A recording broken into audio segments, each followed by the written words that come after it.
Hey there, today we're going to talk about my and perhaps your role as an audio engineer slash producer.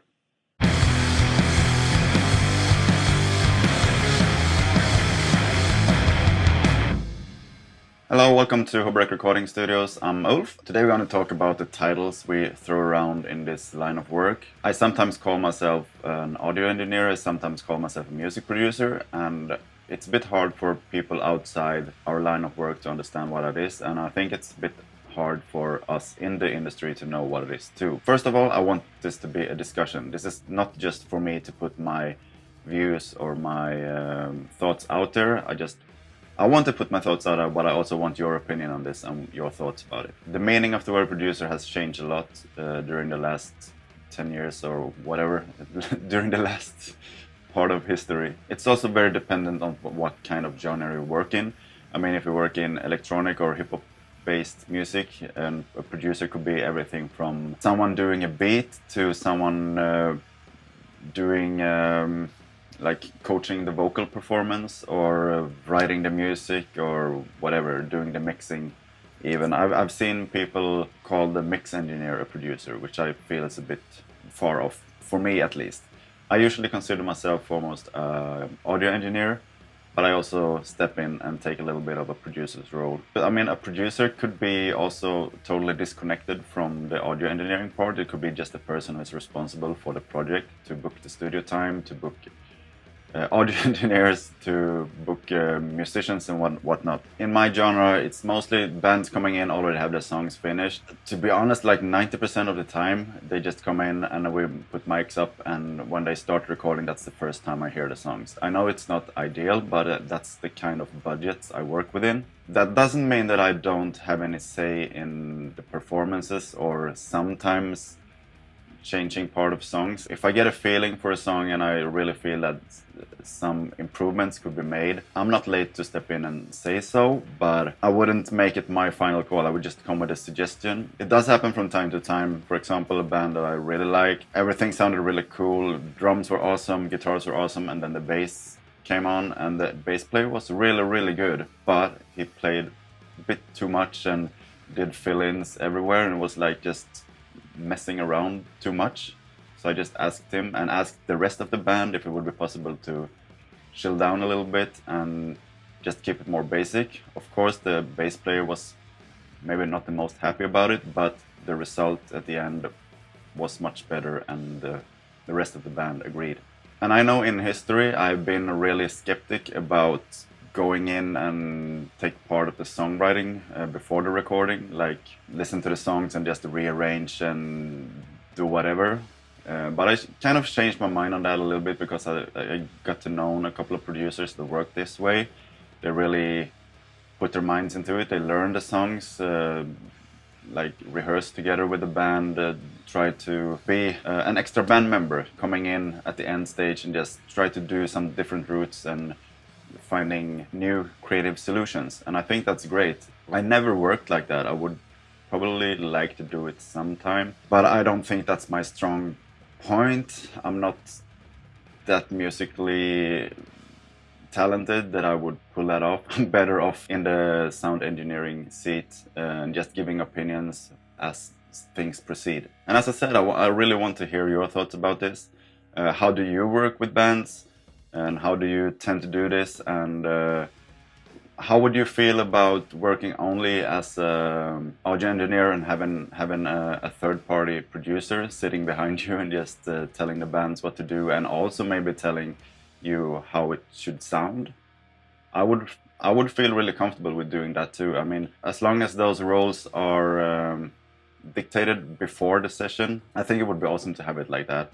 In some cases, I also think that a producer can go too far.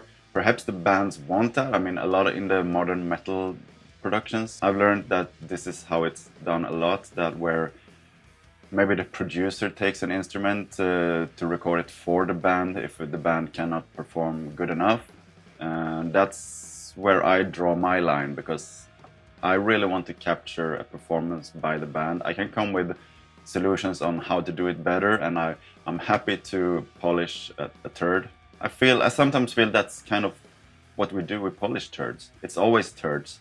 It's never perfect. I really want to capture the turd. I mean, I can roll it in glitter, I can spray paint it gold, I can really polish it up and make this turd look as good as possible, but I still want to keep the smell of the original turd.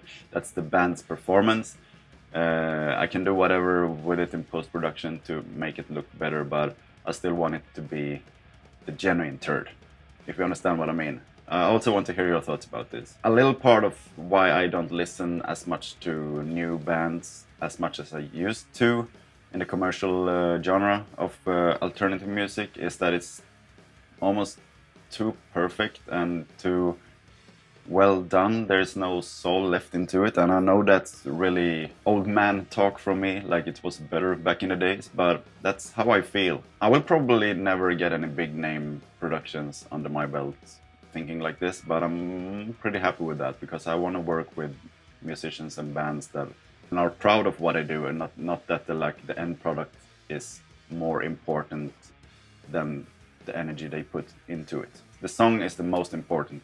The performance, it's important, but let's say like Steve Albini said this in an interview. I mean, if you told Black Flag that they were bad players and they couldn't play like that, and you hired professional musicians to play their songs, I mean, there would never have been a Black Flag. I sometimes feel that things are a bit too boxed in, and that may prevent musical evolution.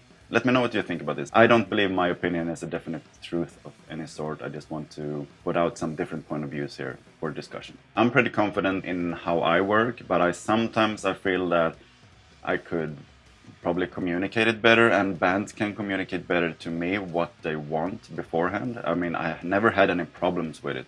99.9% of my relations with bands have worked out really great, and most of them come back, so I guess I do something right. But I guess it could be a good idea to communicate how I feel about different things beforehand, and also ask the band what they want from me beforehand, because sometimes I feel like I have to, if I record an album, it takes a few days before I'm really comfortable in telling what I think and taking some sort of decisions. It could be much more effective if we took that discussion beforehand, and then I could start immediately and maybe just listen to some pre-prods and stuff like that. Nowadays a lot of bands make pre-prods, and I'm gonna work with a band next week.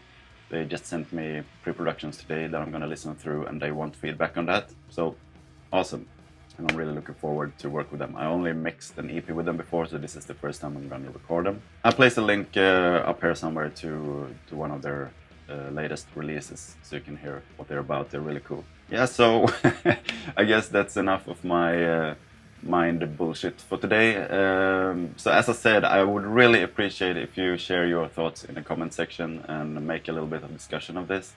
It would mean a lot to me. And by the way, I finished my guitar the other day. I didn't have time to make it the part 2 video for this week, so that video will be out in 2 weeks. Next week will be a Q&A, so the week after that will be the final part of the guitar build. I hope you come back to watch that. Other than that, as usual, please subscribe, leave comments, and hit the like button. And if this is something that resonates with your thoughts, please share it with friends too, and make the discussion rolling. So, see you again next week. Bye bye. Cheers.